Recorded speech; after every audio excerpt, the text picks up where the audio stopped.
Film की शुरुआत होती है एक 8 साल के मासूम बच्चे से जिसका नाम है डेविड। वो हमेशा डरा सहमा रहता था, जैसे कोई छुपी हुई ताकत उसे लगातार परेशान कर रही हो। डेविड का चेहरा हर वक्त चिंता में डूबा रहता था और ये सिर्फ उसकी उम्र नहीं थी, कुछ और गहरा था, कुछ ऐसा जो दिखाई तो नहीं देता लेकिन महसूस होता था। उसकी हालत देखकर उसके माता पिता भी परेशान थे। आखिरकार उनका बच्चा इस अजीबोगरीब डर में जी रहा था। फिर एक दिन डेविड के माता पिता ने तंग आकर कुछ खास लोगों को अपने घर बुलाया, एक चर्च के पादरी और एक एक्सोर्सिस्ट कपल। उम्मीद थी कि वो इस रहस्यमयी परेशानी का हल ढूंढ पाएंगे। डेविड की एक बहन थी और उसका एक खास दोस्त भी जो उस दिन घर पर मौजूद था। ये दोस्त डेविड से बहुत करीब था और जब डेविड को सोने के लिए लिटाने का वक्त आया तो वहीं उसे सुलाने गया। डेविड को बिस्तर पर लिटाकर वो दोस्त कमरे से बाहर निकल गया, लेकिन डेविड को अजीब सा महसूस होने लगा, जैसे कोई उसके कमरे का दरवाजा खोलने की कोशिश कर रहा हो। डर के मारे डेविड बाथरूम में छुप गया, लेकिन वहां भी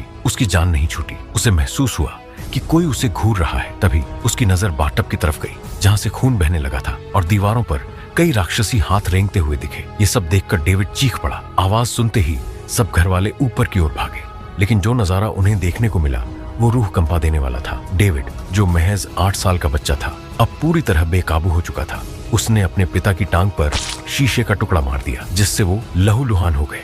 मामला बिगड़ते देख पुरुष एक्सोर्सिस्ट ने डेविड को पकड़कर नीचे लाने की कोशिश की, लेकिन डेविड दीवारों पर अपने नाखूनों से खरोंचने लगा, जैसे कोई अदृश्य शक्ति उसे काबू कर रही हो। आखिरकार उसे डाइनिंग टेबल पर लिटाया गया, जहां पादरी ने मंत्र पढ़ने शुरू किए। वो कोशिश कर रहे थे कि किसी तरह डेविड को शांत किया जा सके, लेकिन तभी डेविड के मुंह से झाग निकलने लगे और उसका शरीर अजीब तरह से मरोड़ खाने लगा। कमरे में तबाही मच गई। एक भयंकर तूफान सा उठ खड़ा हुआ, चीजें इधर उधर गिरने लगी और पादरी भी लड़खड़ाकर नीचे गिर गए।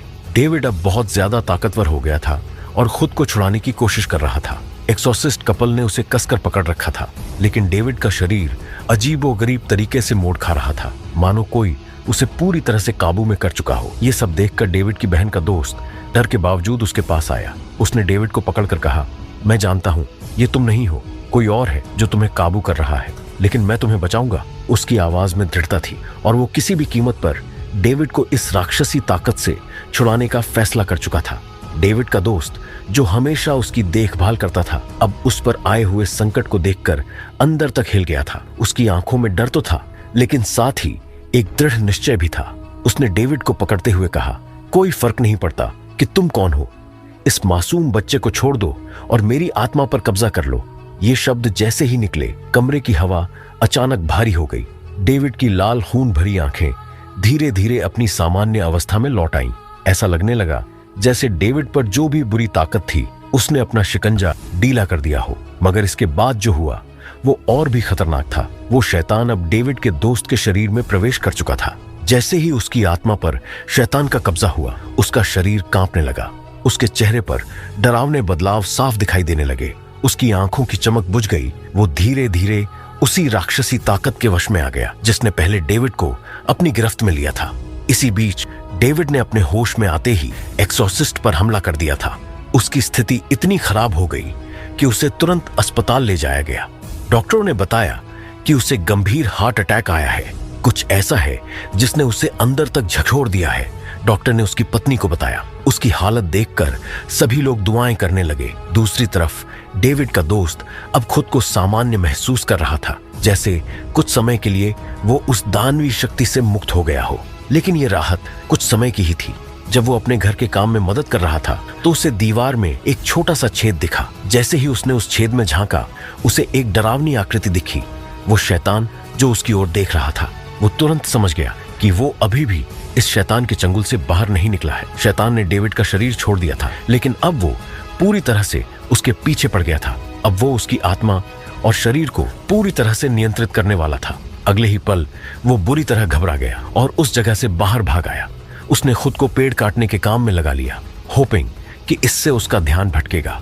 लेकिन जब उसने चेन सॉ चलाने की कोशिश की तो वो काम ही नहीं कर रहा था। तभी उसने पास वाली खिड़की में देखा, वहां वही राक्षसी चेहरा उसे घूर रहा था, जैसे उसकी हर हरकत पर नजर रख रहा हो। अचानक चेन सॉ चालू हो गया। उसका हाथ उससे घायल हो सकता था, लेकिन ऐन वक्त पर चेन सॉ उसके हाथ से छूटकर नीचे गिर गया और वो बाल बाल बच गया। वो कांपते हुए तुरंत अपनी कार में बैठा और वहां से भागने लगा, लेकिन उसे रास्ते में ही रोक दिया गया। इसी बीच अस्पताल में होश में आए एक्सॉर्सिस्ट ने अपनी पत्नी से कहा, वो दानव अब डेविड के दोस्त के शरीर में प्रवेश कर चुका है, उसे तुरंत कॉल करो, उसे बताओ कि वो बहुत खतरे में है। जैसे ही डेविड की बहन के दोस्त की हालत बिगड़ने लगी, उसकी पत्नी ने डेविड की बहन को फोन करना शुरू किया, लेकिन कॉल का जवाब नहीं मिल रहा था। डेविड की बहन उस वक्त अपने दोस्त के साथ जोरदार म्यूजिक पर डांस कर रही थी ताकि उसका दोस्त थोड़ा बेहतर महसूस कर सके। तेज संगीत के बीच उसकी कॉल अनसुनी रह गई। इस बीच डेविड की बहन के दोस्त की स्थिति और भी खतरनाक होती जा रही थी। उसके शरीर पर शैतान का पूरा कब्जा हो चुका था। उसे समझ नहीं आ रहा था कि उसके शरीर पर उसका कोई नियंत्रण क्यों नहीं है। वो अंदर से कमजोर महसूस करने लगा और उसकी आंखों में डरावनी चमक दिखाई देने लगी। जैसे ही महिला एक्सॉर्सिस्ट की कॉल का जवाब नहीं मिला, वो चिंतित हो गई। उसने तुरंत पुलिस को फोन किया और कहा, फौरन डेविड के घर जाओ, वहां कुछ गड़बड़ है। उधर डेविड की बहन अपने दोस्त के साथ नाचते हुए पूरी तरह से अनजान थी कि वो अब एक सामान्य इंसान नहीं बल्कि एक शैतान के कब्जे में था। उसके चेहरे की शक्ल अचानक बदल गई और वो अजीब तरीके से डरावना दिखने लगा। उसने डेविड की बहन को डराना शुरू कर दिया और उसकी चीखें पूरे घर में गूंजने लगी। घबराकर वो तुरंत अपने दोस्त को लेकर वहां से निकल गई, लेकिन तभी डेविड की बहन का दोस्त, जो अब पूरी तरह से शैतान के वश में था, एक चाकू से हमला कर देता है और उसे मार डाला। उसका पूरा कपड़ा खून से लथपथ हो गया था। जैसे ही वो बाहर निकली, पुलिस भी वहां पहुंच गई थी। डेविड की बहन का दोस्त खून से सने कपड़ों के साथ बाहर निकला। उसकी आंखें पूरी तरह बदल चुकी थीं, एक गहरी काली चमक जो बताती थी कि उसके अंदर अब इंसान नहीं, शैतान था। पुलिस अधिकारी ने उसे रोका और कहा, तुम्हारे कपड़े खून से सने हुए हैं, तुम्हें मेरे साथ चलना होगा। उसे पकड़कर दोनों एक्सॉर्सिस्ट्स के सामने बिठाया गया। उन्होंने कहा, हम बस ये जानना चाहते हैं कि क्या तुम पर शैतान का कब्जा है या नहीं। बाइबल पढ़ो। अगर तुम बाइबल पढ़ने में सक्षम हो तो इसका मतलब है कि शैतान तुम्हारे अंदर नहीं है, क्योंकि शैतान कभी बाइबल पढ़ने नहीं देगा। जैसे ही वो लड़का बाइबल पढ़ने लगा, उसने खुद महसूस किया कि वो बाइबल पढ़ पा रहा था। इसका मतलब था कि उसके अंदर अब कोई शैतान नहीं था। लेकिन पुलिस को रिपोर्ट मिली थी कि उसने की हत्या की थी और अब उसे गिरफ्तार करने की तैयारी हो रही थी। उसी समय लड़के का वकील वहां पहुंचा। दोनों एक्सॉर्सिस्ट्स ने वकील को सबूत दिया कि उस लड़के ने किसी की हत्या नहीं की, बल्कि उस पर शैतान का कब्जा था जिसने ये सब किया। मामला अब और भी पेचीदा हो चुका था। जैसे ही वकील एक्सॉर्सिस्ट्स की बात सुनती है, वह थोड़ा झुंझलाते हुए कहती है, आप लोग कृपया वास्तविक दुनिया से जुड़े रहिए। कौन ऐसी कहानियों पर यकीन करेगा? लोग सिर्फ यही कहेंगे कि आप खुद को निर्दोष साबित करने की कोशिश कर रहे हैं। वकील को किसी भी तरह से यह बात मानने में दिक्कत हो रही थी कि इस सब के पीछे कोई शैतान हो सकता है। तब पुरुष एक्सॉर्सिस्ट उससे कहता है, रात को उस घर में आओ, मैं खुद तुम्हें उस शैतान को दिखाऊंगा। अगर तुमने उस शैतान को नहीं देखा तो पुलिस को उस लड़के को गिरफ्तार करने दो। वकील, जो कि काफी साहसी थी, कहती है, ठीक है, मैं आऊंगी। अब फिल्म का दृश्य कोर्टरूम में बदल जाता है। वकील, जिसने अब यकीन कर लिया था कि इस हत्या के पीछे कोई शैतान है, जज के सामने कहती है कि यह हत्या उस शैतान ने की है। लेकिन जज उसकी एक भी बात पर विश्वास नहीं करता। वह कहता है, यह तो बहाना है और इस लड़के को आजीवन कारावास की सजा सुनाई जाएगी। तभी दोनों एक्सॉर्सिस्ट्स दावा करते हैं कि वे इस लड़के को बेगुनाह साबित करके रहेंगे। उन्हें यकीन था कि वह लड़का किसी की हत्या नहीं कर सकता। इसके पीछे जरूर कोई शैतान है। अब वे खुद इस केस की तहकीकात शुरू करते हैं। वे दोनों उस दिन की रिकॉर्डिंग सुनते हैं जब यह सब हुआ था और डेविड की बहन और उसका दोस्त साथ में डांस कर रहे थे। रिकॉर्डिंग से उन्हें कुछ सुराग मिलते हैं और वे उस जगह पर जाने का फैसला करते हैं जहां पहली बार डेविड डरा था और उसने शैतान का सामना किया था। असल में उस कमरे में एक वाटर बेड था जिस पर डेविड खेल रहा था और उछल कूद कर रहा था। अचानक उस बिस्तर से किसी का हाथ निकला और उसने डेविड को पकड़ लिया। वह शैतान का हाथ था। इसके बाद उस कमरे की फर्श भी क्षतिग्रस्त हो गई थी। जैसे जैसे एक्सॉर्सिस्ट्स इन घटनाओं के टुकड़े जोड़ते हैं, उन्हें समझ आने लगता है कि यह कोई मामूली घटना नहीं थी। उस घर में कुछ ऐसा था जो किसी की समझ से बाहर था। डेविड की माँ को दोनों डेमोनोलॉजिस्ट्स बताते हैं कि जो भी हुआ है उसके पीछे एक शैतान का हाथ है। अब डेमोनोलॉजिस्ट्स की जोड़ी और डेविड की बहन उस कमरे के तहखाने में जाते हैं। जैसे ही वे अंदर जाते हैं कि वहां असंख्य चूहे दौड़ रहे हैं। तहखाने के एक कोने में उसे एक रहस्यमयी खोपड़ी दिखाई देती है। वह तुरंत उसकी फोटो खींचती है और बाहर आकर सभी को दिखाती है। सभी कहते हैं, हमने पहले कभी ऐसी खोपड़ी नहीं देखी। चर्च के पादरी भी कहते हैं, मैंने भी ऐसी खोपड़ी कभी नहीं देखी है। हमें इसे उस पादरी को दिखाना चाहिए जो मुझसे अधिक अनुभवी और विद्वान है। डेमोनोलॉजिस्ट्स जब उस पादरी के पास जाते हैं तो वह कहते हैं, मैंने ऐसी खोपड़ी पहले भी देखी है, लेकिन यह बिल्कुल वैसी नहीं थी। फिर वह अपनी पुरानी चीजों की एक कलेक्शन दिखाते हैं। अगले दृश्य में एक औरत दिखती है जो काले जादू का अभ्यास कर रही है। उसके सामने एक रहस्यमयी मेज है जिस पर मोमबत्तियां जल रही हैं और उसने डेविड की बहन के दोस्त की फोटो रखी हुई है। ये औरत विचक्राफ्ट में माहिर है और उसकी जादू टोना से डेविड की बहन के दोस्त की भयानक मतिभ्रम हेलुसिनेशंस का शिकार होने लगता है। उसे लगातार महसूस होता है कि उसके आसपास कोई शैतान मौजूद है जो उसे देख रहा है। तभी पुरुष डेमोनोलॉजिस्ट एक जासूस से मिलता है जो कहता है, मैंने इस खोपड़ी को पहले भी देखा है। वह बताता है कि इससे पहले एक केस स्टडी में उसने यह खोपड़ी देखी थी। महिला डेमोनोलॉजिस्ट तुरंत कहती है, इस पूरे मामले के पीछे शैतान ही है। जासूस नाराज होकर कहता है, मेरे साथ मजाक मत करो। महिला डेमोनोलॉजिस्ट उस चाकू को भी अपने साथ ले आती है जिसका इस्तेमाल हत्या के दिन हुआ था। जासूस कहता है, जिस क्राइम केस की मैं बात कर रहा हूँ उसमें 2 लड़कियों की हत्या हुई थी, लेकिन दोनों में से केवल एक ही का शव मिला था। अब कहानी और गहराई में उतर रही थी। डेमोनोलॉजिस्ट्स को एहसास हो रहा था कि यह सिर्फ एक साधारण हत्या का मामला नहीं था, बल्कि इसके पीछे कुछ और ही भयावह सच्चाई छिपी हुई थी। अब तीनों उस जगह पर पहुंचते हैं जहां यह सब हुआ था और वहां जाकर घटनाओं को समझने की कोशिश करते हैं। महिला डेमोनोलॉजिस्ट एक अजीब अनुभव से गुजरती है और अचानक वह अतीत में चली जाती है।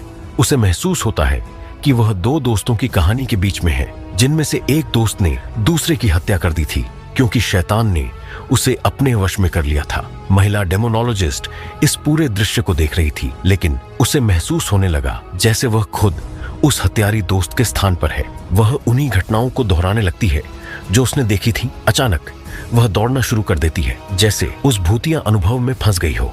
दौड़ते दौड़ते वह एक खाई के किनारे पहुंच जाती है जिसके नीचे गहरा पानी था। जैसे ही वह किनारे पर रुकती है, अचानक खाई के नीचे से एक भयानक शैतानी हाथ उसे खींचने लगता है। महिला डेमोनोलॉजिस्ट पूरी तरह डर जाती है, लेकिन तभी उसका पति वहां पहुंचकर उसे बचा लेता है। उसकी चेतना वापस आती है और वह अपने पति से कहती है, उस लड़की का शव इस नदी में है जो अभी तक नहीं मिला। जल्द ही पुलिस उस नदी से लड़की का शव निकालती है, जिससे यह रहस्य सुलझता है कि उसका शव क्यों गायब था। महिला डेमोनोलॉजिस्ट की शक्तियों का अब सभी को एहसास हो रहा था। दोनों डेमोनोलॉजिस्ट अस्पताल जाते हैं जहां उस लड़की का शव रखा था। महिला डेमोनोलॉजिस्ट लड़की के पास जाती है और उसका हाथ पकड़ती है, यह जानने के लिए कि उसके साथ क्या हुआ था। जैसे ही वह लड़की का हाथ पकड़ती है, उसे एक अंधेरी गुफा दिखाई देती है। वह धीरे धीरे गुफा के अंदर जाती है और देखती है कि वहां कोई महिला जादू टोने का अभ्यास कर रही है। उस महिला के पास डेविड की बहन के दोस्त की तस्वीर रखी हुई थी जिस पर वह जादू कर रही थी। डेमोनोलॉजिस्ट उस रहस्यमयी महिला का चेहरा देखती है जो बेहद डरावनी लग रही थी। वह उससे पूछती है, तुम ये सब क्यों कर रही हो?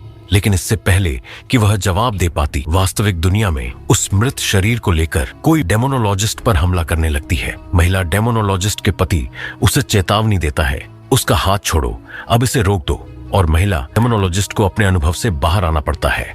इस बीच पुरुष डेमोनोलॉजिस्ट एक किताब ढूंढता है जो उसे उसके सहायक ने दी थी। किताब में लिखा था कि कैसे ये जादूगरनियां इस जादू का अभ्यास करती हैं और कैसे उन्हें मारा जा सकता है। जब वह उस किताब को पढ़ना शुरू करता है तो उसे महसूस होता है कि कोई शैतान या वही मृत शरीर उस पर हमला करने वाला है।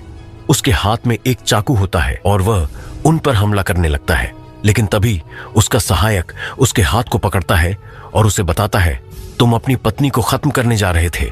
यह स्पष्ट हो जाता है कि यह शैतान थे जो उसे भ्रमित कर रहे थे ताकि वह अपनी पत्नी को मार डाले, क्योंकि उसकी पत्नी शैतानों के लिए एक बड़ा खतरा थी। अब महिला डेमोनोलॉजिस्ट एक बुजुर्ग पादरी से मिलने जाती है। वह पादरी उसे एक किताब दिखाता है जिसमें एक छोटी लड़की की फोटो लगी हुई होती है। पादरी बताता है वह एक चुड़ैल है। महिला डेमोनोलॉजिस्ट उसे गुस्से में कहती है, तुमने मुझे पहले क्यों नहीं बताया? पादरी जवाब देता है, क्योंकि वह मेरी बेटी है। यह सुनते ही महिला डेमोनोलॉजिस्ट के चेहरे पर डर और आश्चर्य के भाव आ जाते हैं, क्योंकि अब पूरी कहानी एक नए रहस्य की ओर मुड़ने वाली थी। प्राचीन गुफा के अंधेरे में कदम रखते ही महिला डेमोनोलॉजिस्ट को एहसास होता है कि वह उसी स्थान पर है जिसे उसने अपनी विजन में देखा था।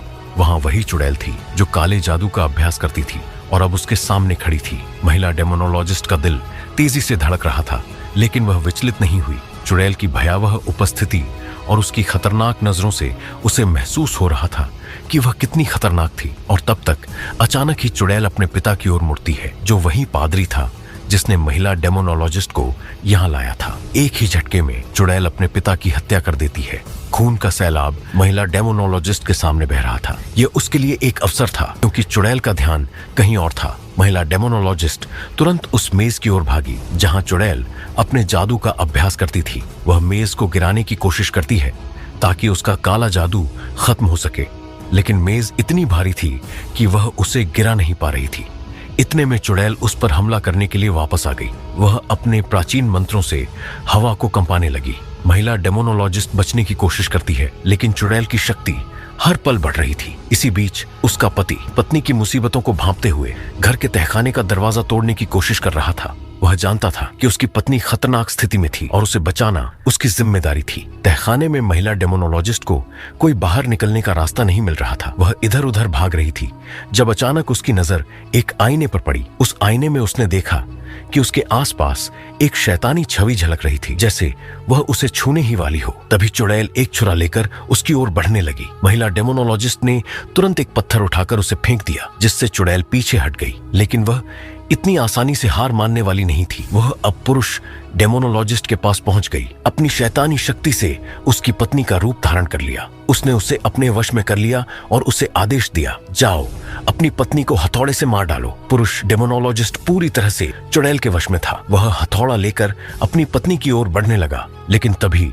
उसे अपने और अपनी पत्नी के बीच का गहरा प्रेम याद आया। वह उन लम्हों को याद करने लगा जब वह अपनी पत्नी से पहली बार मिला था और कैसे वह उसे हमेशा के लिए प्यार करता था। यह प्रेम ही था जिसने उसे चुड़ैल के प्रभाव से मुक्त किया। वह चुड़ैल की जादुई मेज की ओर मुड़ा जिस पर काला जादू किया जा रहा था और अपने पूरे बल से उस मेज को तोड़ दिया। मेज के टूटते ही चुड़ैल की शक्ति समाप्त हो गई। उसकी कमजोरी का फायदा उठाते हुए चुड़ैल मारी जाती है और उसके साथ ही उसका काला जादू भी खत्म हो जाता है। उधर डेविड की बहन का दोस्त, जो जेल में जंजीरों से जकड़ा हुआ था, अचानक ठीक हो जाता है। चुड़ैल के मरते ही वह शैतानी प्रभाव से मुक्त हो गया था। उसके शरीर पर हो रहे भयानक परिवर्तन रुक गए और काले जादू का सारा असर खत्म हो गया। अंत में डेविड की बहन कोर्ट में खड़ी होती है, जहां उसका दोस्त अभी भी हत्या के आरोप में दोषी ठहराया जा रहा था। भले ही शैतान की सच्चाई को साबित करना मुश्किल था, कोर्ट ने उसे 5 साल की सजा सुनाई। डेविड की बहन ने हार नहीं मानी और जेल में रहते हुए भी अपने दोस्त से शादी कर ली। वह हर दिन उससे मिलने जाती थी और यह जानकर कि उनके जीवन से सभी शैतानी शक्तियां जा चुकी थीं, उसे कुछ सुकून मिलता था। फिल्म का अंत इसी भावनात्मक और रहस्यमय मोड़ पर होता है, जहां सभी मुसीबतें खत्म हो चुकी थीं, लेकिन न्याय प्रणाली की सीमाओं के कारण कुछ सवाल अब भी अनसुलझे थे। वैसे इस मूवी से भी दिलचस्प एक और मूवी है जिसमें 2 इच्छाधारी सांप बहनें इंसानों से प्यार कर बैठती है। इस मूवी को यहाँ टच करके देख सकते हो और ऐसे ही दिलचस्प मूवीज के लिए राजे हो को सब्सक्राइब कर सकते हो।